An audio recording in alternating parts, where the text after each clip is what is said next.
امام ابو حنیفہ نے کہا, امام شافعی نے کہا, امام مالک نے کہا, امام احمد بن حنبل نے کہا, فقہا تمام متفق ہیں اس بات سے, اہل سنت والجماعت کے. روحیں جو چلی گئیں وہ واپس نہیں ہیں, یا لین میں ہے یا سجین میں ہے, اللہ کی مضبوط گرفت میں ہے, قیامت تک ان کو چھوٹ نہیں مل سکتی. مرنے والا مر جاتا ہے. بہت لوگوں کا عقیدہ یہ ہوتا ہے, مختصر سی بات ہے, میں بات بتا کر ختم کرتا ہوں, کہ ایسا کیوں ہوتا ہے کہ کہیں پر کسی کا ایکسیڈنٹ ہوا اور وہاں سے خبریں آتی ہیں کہ بھائی روح بھٹک رہی ہے اس کی. یاد رکھیے کہ روحیں نہیں بھٹکتی ہیں, وہ شیطان ہوتا ہے جو بھٹک رہا ہوتا ہے اور اس کا نام رکھتا ہے اور کہتا ہے کہ میں فلاں ہوں. تو آدمی کو عقیدہ خراب کرنے کے لیے, اور جیسے ہی کسی آدمی کا یہ عقیدہ, ارے فلاں کی روح بھٹک رہی تھی, بس اس کا عقیدہ خراب ہوا, شیطان اپنے مقصد میں کامیاب ہوا. شیطان کا مقصد کیا ہے؟ کہ انسان کے عقیدے کو, دین کو خراب کریں. اور وہ خرابی یہ ہے کہ آپ یہ سمجھ لیا کہ اس کی روح بھٹک رہی ہے. نہیں, اس کی روح اللہ کی گرفت میں چلی گئی ہے, وہ بھٹک نہیں سکتی.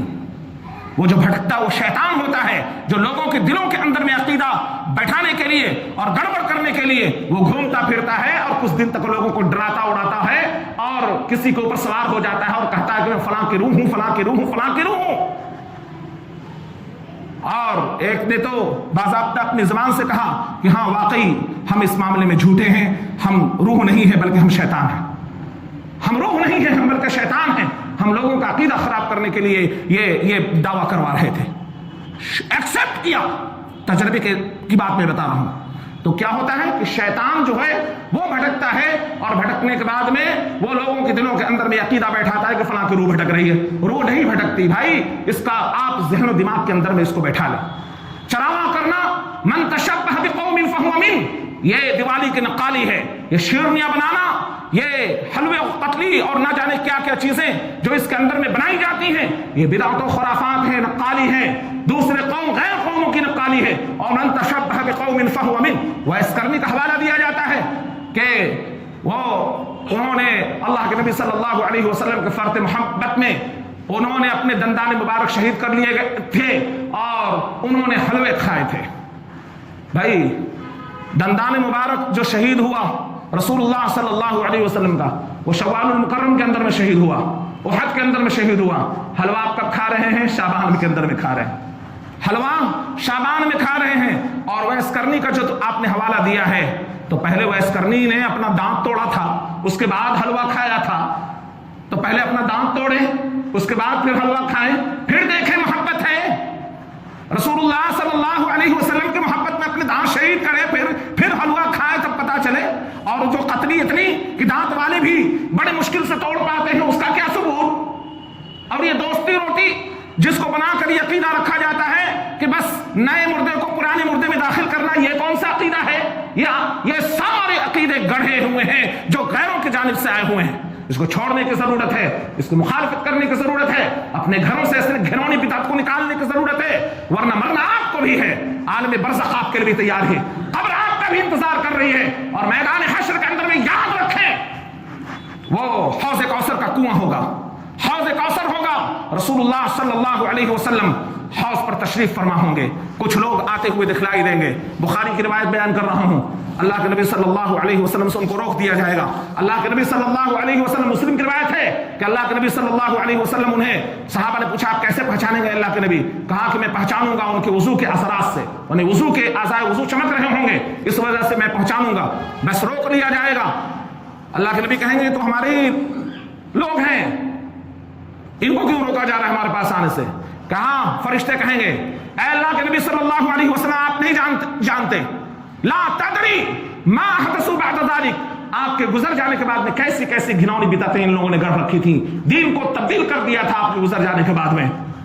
تو اللہ کے نبی صلی اللہ علیہ وسلم کہیں گے سحقا سحقا لمن غیر بعدی, دور کرو میری نظروں سے ان کو, دور کرو میری نظروں سے ان کو, دور کرو میری نظروں سے ان کو, اس لیے کہ انہوں نے میرے بعد دین کے اندر میں تبدیلی پیدا کر دی تھی. ڈرنے کی ضرورت ہے.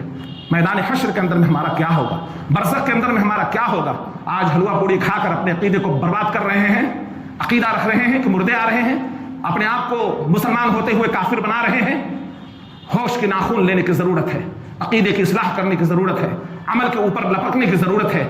5 وقتہ نمازوں کی پابندی کرنے کی ضرورت ہے، فرائض کا اہتمام کرنے کی ضرورت ہے، اللہ اور اس کے رسول کے فرمان کو تھامنے کے اور سب سے مضبوطی سے تھامنے کی ضرورت ہے، اور بدعت کی مخالفت کرنے کی ضرورت ہے۔ اللہ تعالی ہم تمام لوگوں کو بدعت و خرافات سے بچائے اور سنت مطہرہ کو لازم پکڑنے کی توفیق عطا فرمائے، آمین یا رب العالمین۔ بارک اللہ لنا ولکم فی القرآن العظیم ونفعنا وإیاکم بالآیات والذکر الحکیم، انہ تعالی جواد کریم ملک بالرؤوف الرحیم۔